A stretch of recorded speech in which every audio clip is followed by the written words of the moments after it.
12 months ago, Canterbury was rocked by a devastating earthquake, an event that changed forever the entire fabric of life in Christchurch, our nation's second largest city. The New Zealand Herald remembers.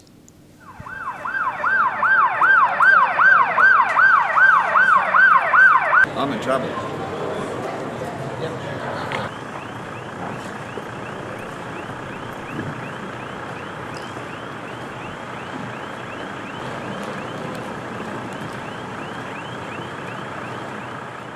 It was absolutely horrific. It was just, it started and we thought it was just going to finish straight away, and then it just didn't stop. It just kept going and going. Yeah, it was pretty scary coming downstairs. It was really, really rocking. Oh, yeah, it was just so loud. It was just sounded like bombs going off, and it sounded like the pub had been hit by a bomb. Yes, you actually thought that the end could be coming. It was so noisy, so violent, and.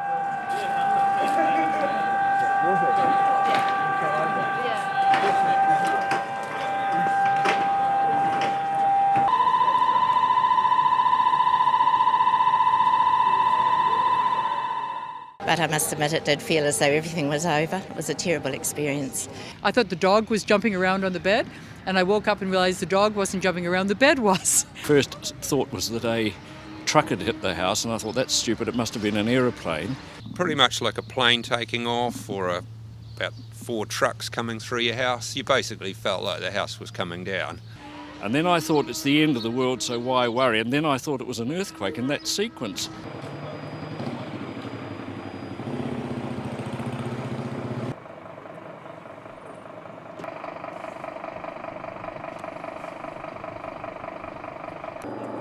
Hopefully you don't see this again in your lifetime, mate. This is where the guy knows whose cones were, so we're just... Okay. I guess the worst thing about it was just that you were absolutely helpless. You had absolutely no control over anything. All I could hear was things breaking, and I was saying to my husband, get shoes on, because I knew there'd be broken things. Well, we woke up with the bed shaking from side to side, and it was like trains or big trucks going down either side of the bed and banging us.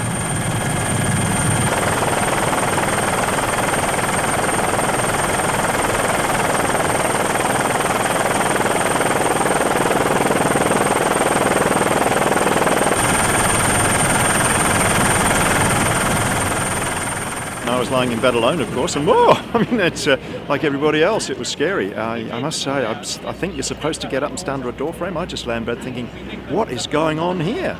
I thought I was dead. Yeah, you just couldn't help wondering when it was going to end with a great big bang. The vibrations and the shaking were bad enough, but the noise was just huge. It was absolutely traumatic. It was terrifying. And the next thing my husband goes, oh my God, that's a tsunami.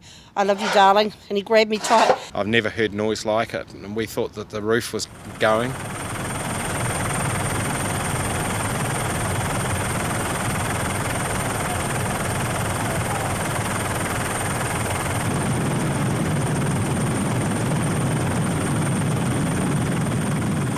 Just the continuous shaking of the house and the noise. You don't really know what it is. It's impossible. It's all around you. It's coming from all directions. It felt like just a huge avalanche of rocks, really.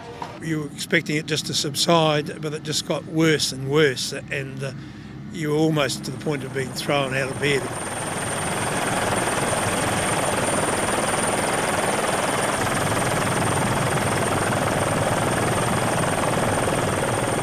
I was terrified. It was the noise. I think it was the noise that was the worst, and it wouldn't stop. Yeah, I mean, just lying in bed thinking, ooh, what is going on here? One part of it, my husband looked up and I was up in the air, and he was still on the bed. It was just one cacophony of sound. I don't think I've ever heard anything like it in my life, and I don't want to have it again. I grabbed the dog so that he wouldn't hurt himself, and we waited it out, and then we went to see what the damage was. It was horrific. I'll never ever forget it. I thought I was going to die. I honestly thought I was, and I thought it was the Alpine fault. It shook the whole place that violently that it just made it like plastic. It was a huge shuddering noise, everything shaking in the house, almost it was like a mild rolling noise that was going on, I think. It was just really scary as hell. But I'm completely over it. I want it to stop. I just want it to go away. That's what I want. Yeah.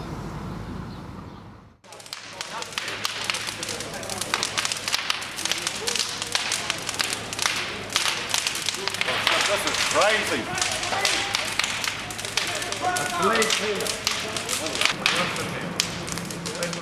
The emergency folk have been up since early hour. Every policeman, every policewoman in the city's been called out. It's available when and if you need it. These fire guys have been up since that time. We had every alarm in the city go off. They had to check every building.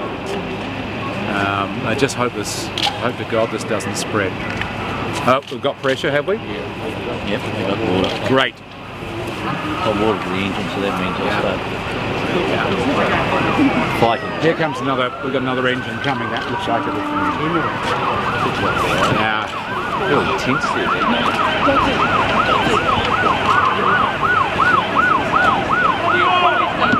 Everybody, we've got to take some steps back, please. There's more fire engines coming. The concern is how far back in the building that Thank goodness you've got water supply on.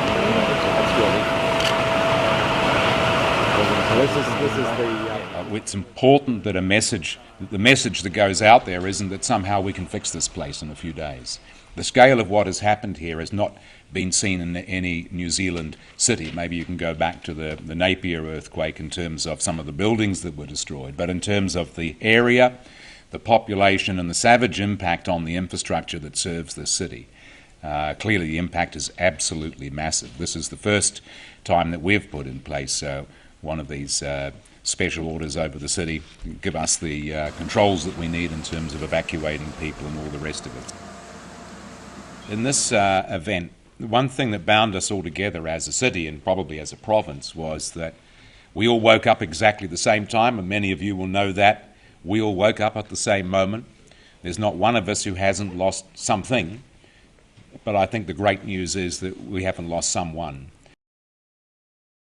So tell me what you remember about Christchurch's earthquake last Saturday.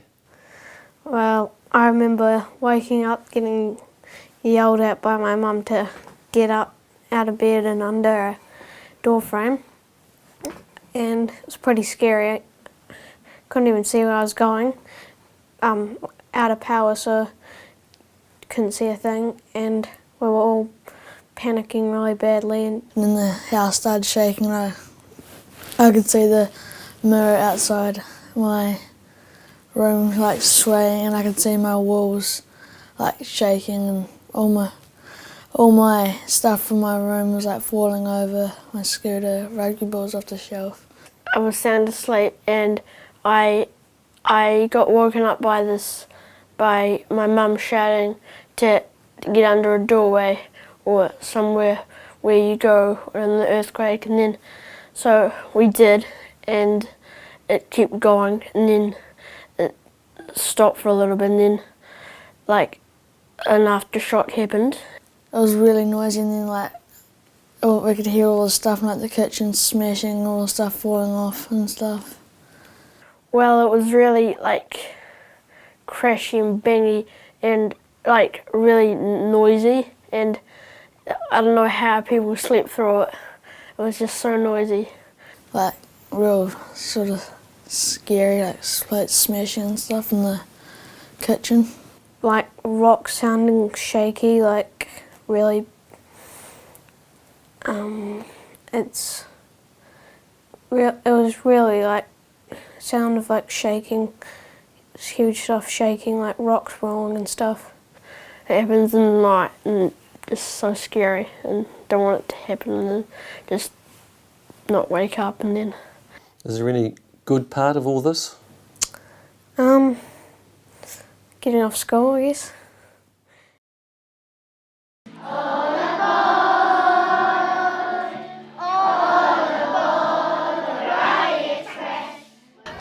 I sort of expected a few to be a little bit scared.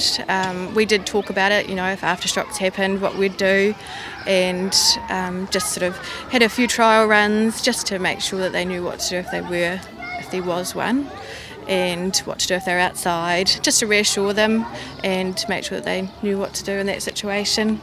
Well, my brother's shelves fell over, and lots of his toys came off, and lots of things almost broke. And in our cupboard, glasses smashed, but luckily our egg cups and all our special stuff in the cupboard didn't break. the china cabinet fell down, and one of the pictures that were very special, it broke. Oh dear, what was that a photo of?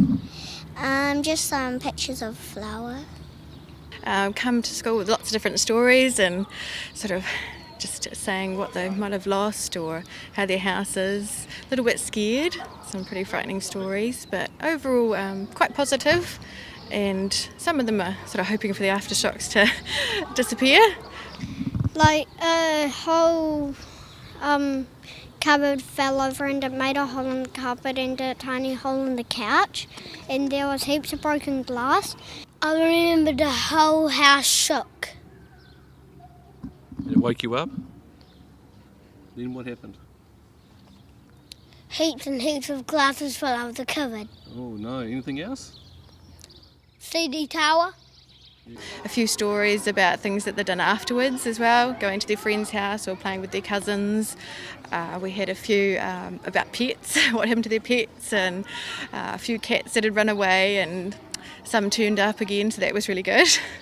Well, we had Nuffy, who's very scared, and she's a cat, and she's getting much better because she's coming in the house more and she's been in the lounge lots now.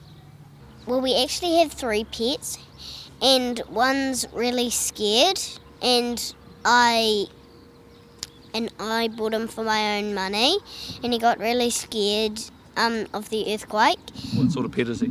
He's a cat, and he hid under the couch. Is he okay now? Yeah, he's fine. Yeah. And what about the aftershocks? Have you been feeling those? Yeah. What are they like? My mum doesn't like them. No one did, young fella.